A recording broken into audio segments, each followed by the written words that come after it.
What is good, fight fans? This is Ash's Corner, and I got to talk about this article I read. Now, I'm for one, I never protect a fighter. I'll give my 2 cents on the fact that if a fighter is ready or not. But they could definitely step in the ring and lose. I don't really care. But yeah, Richard Torres just came out again and said who he wants to fight, and those names was a little bit shocking. Being that Richard Torres really don't have no names on his resume right now.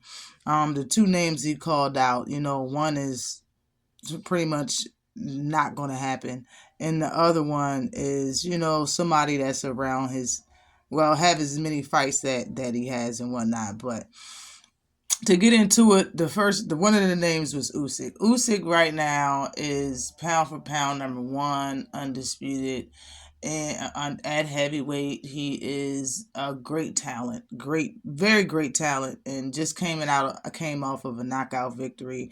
Usyk is way too much for that man, and Top Rank will not let him fight him. So I honestly think he said that name just to let everybody know that he would fight him if it came down to it, but that's not going to happen. And then the next name was Moses. Now Moses has a fight lined up to fight Dillian White August 16th coming up on that nice card. It's going to be a good card. Nick Ball's on the card, and Ray Ford is on the card. But this win isn't set in stone for Moses, for real, for real. In my opinion, this is job like a 50-50 fight, for real.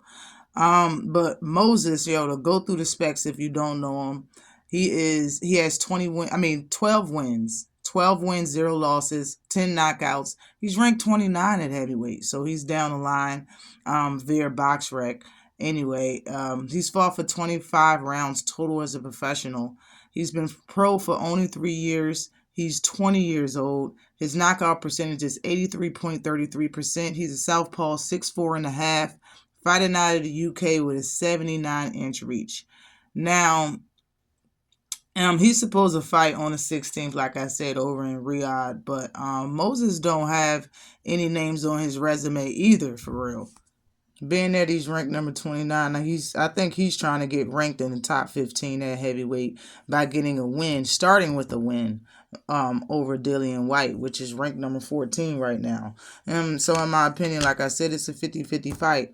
But they brung up Agit Cabral, okay? Agit is 26-0, 18 knockouts, 131 rounds up under his belt. He has a knockout percentage of 69.23%. He's ranked number 2, right up under Usyk at heavyweight. He's been pro for 14 years. He's a vet. He's the WBC interim champion. He's 32 years old, 6'3", closer to Richard Torres' height, with an 80-inch reach, and he's fighting out of Germany. Richard Torres said that he would like to fight in between him and Agit. When he was asked about it, he said it will be an action-packed fight because they both are pressure fighters.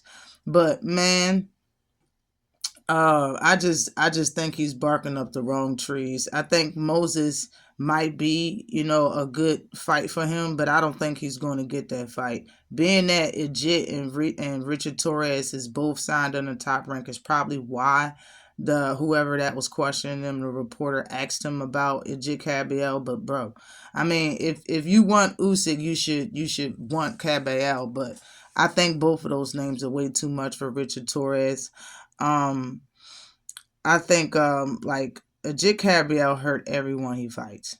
Every single person he fights, he hurts. He stops a lot of his fighters, even though he has a knockout percentage of under 70%. The man has double the fights that Richard Torres has. Okay, so I mean, will they be great fights? Will I watch them? Definitely. I say yes to both of those questions, but I just don't think he's ready for those type of names.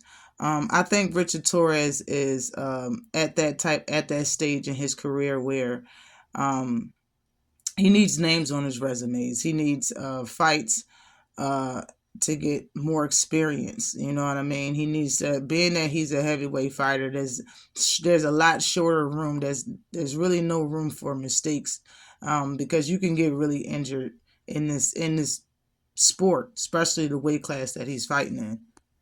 But I think he should fight some older names, to get some experience. Not exactly older fighters or fighters that have that have a lot of experience, but just some older names. You know what I mean?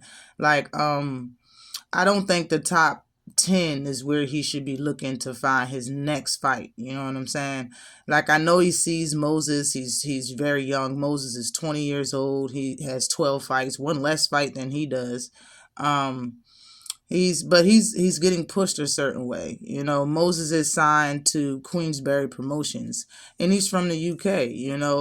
They're making him fights versus UK fighters over there. You know what I mean? It's not the same for a UK. I mean, for an American fighter signed under Top Rank. You feel me? Like Richard Torres.